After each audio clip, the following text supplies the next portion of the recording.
All right, well, I'm trying to make a quick one here. There's just so much information and all this stuff, and the only thing I'm going to say, well, not the only thing I'm going to say, but one thing that I want to stress is that my current opinion is that Rick Allen is innocent, and there is a possibility maybe he had something to do with it. I haven't established that, and I'll keep looking at things, but.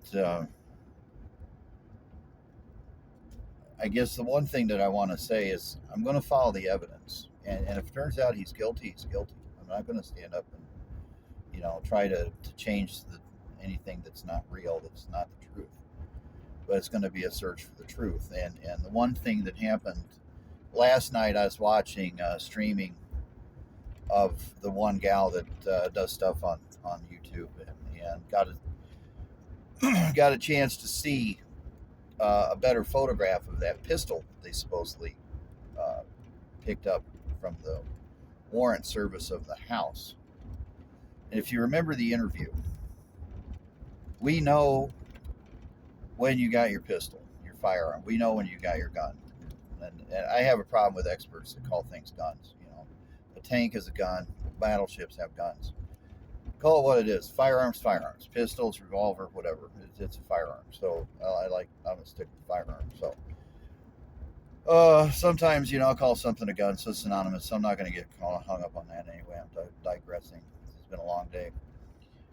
So we know when you got your firearm. That was in 2001, and the biggest problem, and this is what I saw in the photograph that was shown to the jury of the picture of his gun, pistol, firearm that was in the lower left corner, and it looked appear to be like a PowerPoint slide that they were printed off in color, and has the firearm in the lower left corner, and it's very dark. And this whole thing with this case, everything is dark, everything is blurry, nothing's in detail, nothing's in focus.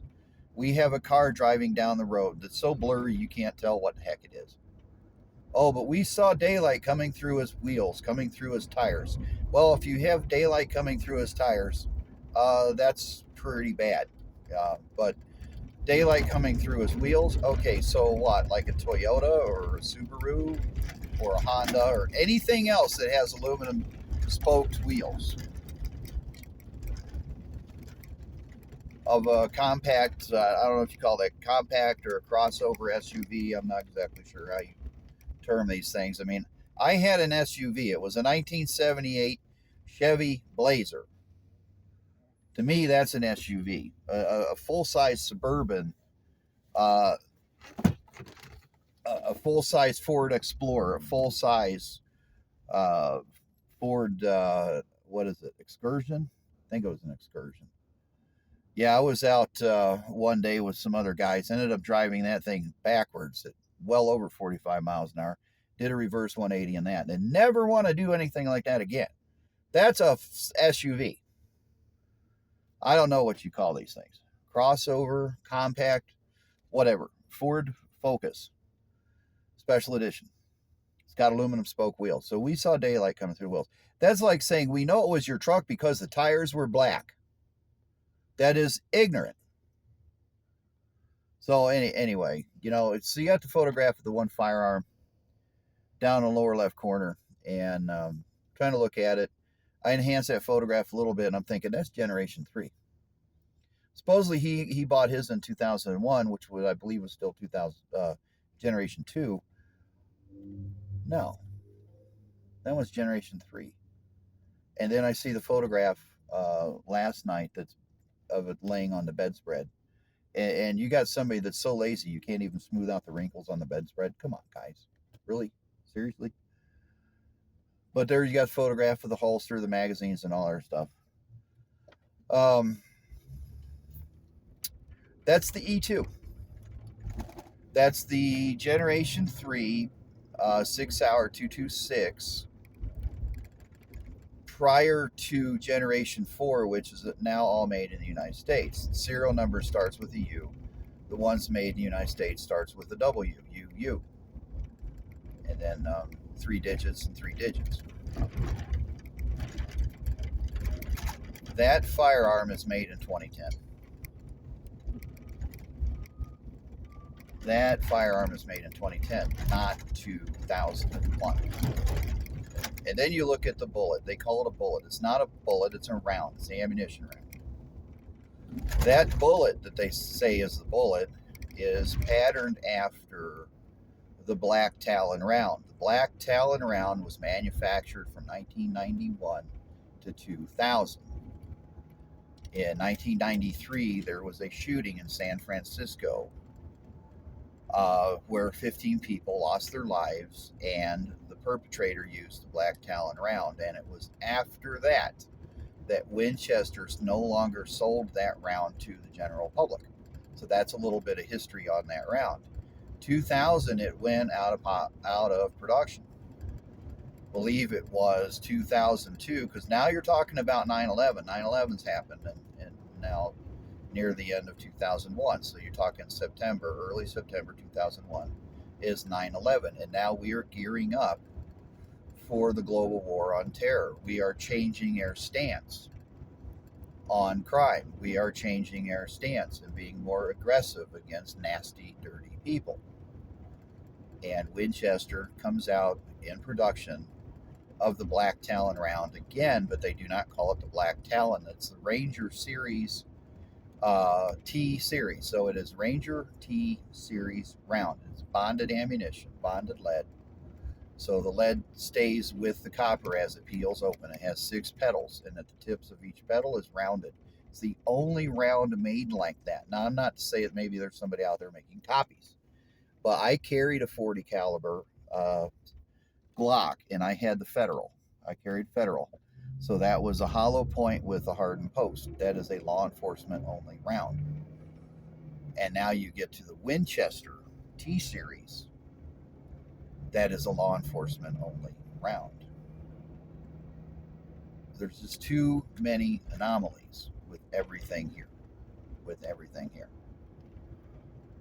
The pistol that was shown laying on the bedspread was debuted at the SHOT Show in 2010, and at the end of 2010, 2010, year of our Lord, it went out of production.